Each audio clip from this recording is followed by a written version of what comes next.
Welcome to Charlotte Readers Podcast, where authors give voice to the written words. I'm your host, Landis Way, and as you can tell, we're not in the podcast studio today. We're actually at Park Road Books, sponsor of our show, and I'm with Tracy Curtis, an author who appears in season 1 of the podcast. Tracy, welcome. Thanks for having me. Yeah. So you used to write columns for The Observer, and you turned those many columns into a Humor Trilogy, right? Yes. Right. Now, tell us about the Humor Trilogy.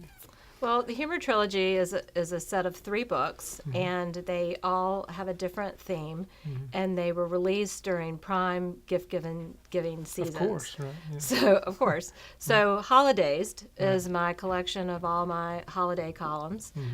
Trophy Mom is about the imperfection of motherhood and was released Mother's Day. And then I have a beach read that's called Beach Bum that's all about summer vacations with your family and summer boredom and summer camp.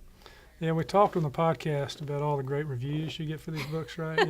Yeah. Yes. You make up your reviewers, right? Yeah, it was a little thing I stole from Tina Fey in her Bossy Pants book. So like my holidays book, one of the reviews is the Grinch. Or who was it? They said it was too expensive. Yeah, it was.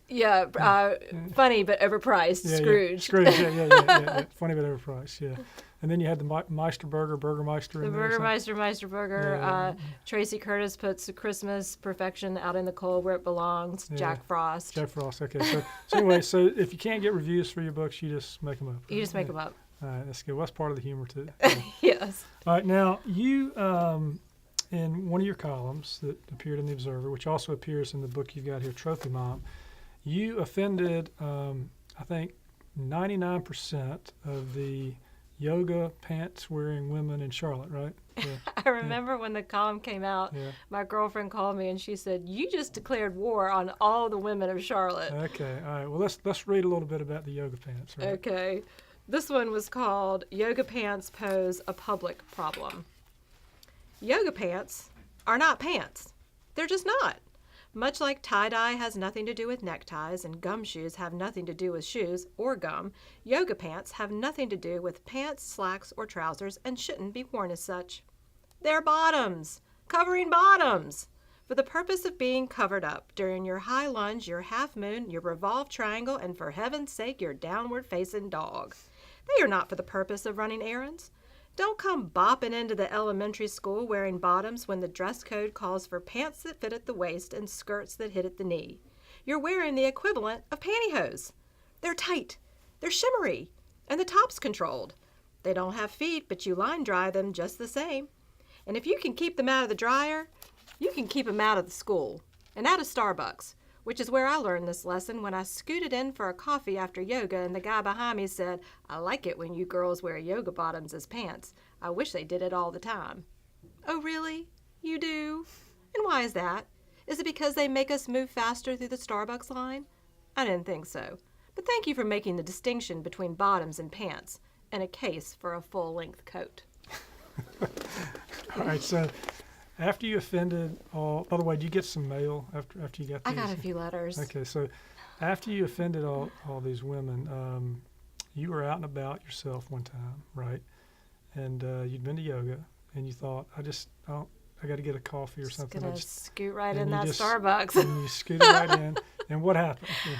Well, because karma is a you-know-what. Right. I was spotted by a girlfriend, and she said, "Well, look who's out in Starbucks in her yoga pants." She took a picture, too, right? She took a picture, put it up on Facebook. Went viral, and then I became one of the top 12 in the year-end fashion review of the Charlotte Observer. Yeah, be careful what you write about. All right, now, so after you offended the women, you then offended all the baseball-loving men, right? I don't understand it. I'm a humorist. Why is everybody taking this so seriously? I tell you what, they don't have a sense of humor. All right, let's read baseball. Okay. Yes, this didn't go over too well with the men of Charlotte. This was called Pitch Imperfect. Watching a Yankees game on TV with my boys, I figured out what bothers me about baseball. Nothing ever happens. There's a guy pitching to another guy, hoping he'll hit it, hoping to put the ball in play so the game can start. But there's no guarantee he'll hit it. There's no guarantee that anybody will hit it. In fact, it's such a possibility that no one will hit it that there's a term for it. It's called a no-hitter. It's the only sport that has a term for nothing happened.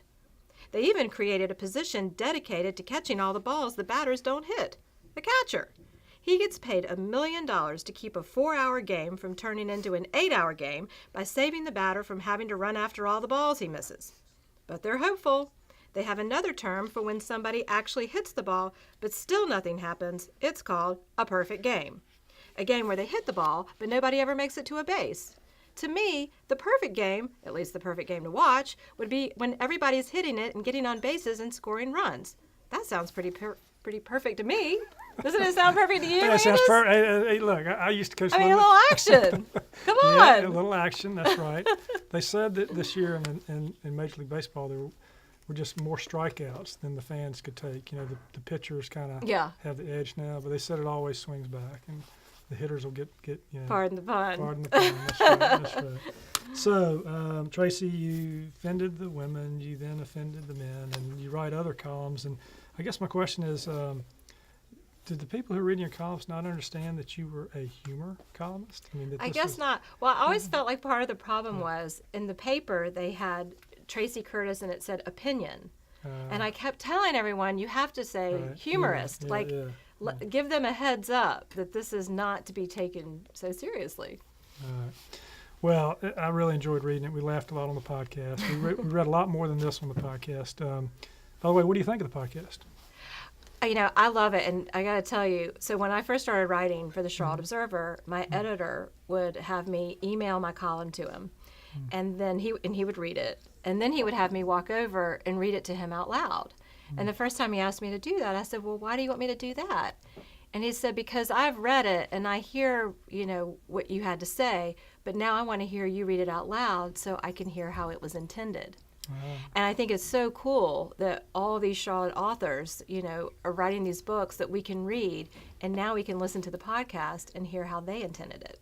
Yeah, that's good because you got some great inflection when you read it, and it's a lot of fun to hear it in their own voices. Yeah. Plus, they say even when you're writing your own work, sometimes through the editing process, it helps to read things out loud, right? I always do that. It's really important because I'm big on pace. Mm-hmm. You know, I like things to click along, and I like for there to be, you know, kind of some highs and lows, even in just a single sentence. Mm-hmm. And you can't really hear that when you're reading it in your head. You have to read it out loud. Yeah. Well, thanks for joining us today. I enjoyed it. Thanks for having me. So that's it for today. Another fine author giving voice to her written words. You can listen to Tracy make fun of people and also write other humorous columns on the podcast at Charlotte Readers Podcast, in Apple Podcasts, or anywhere you like to get your podcast, or at charlottereaderspodcast.com.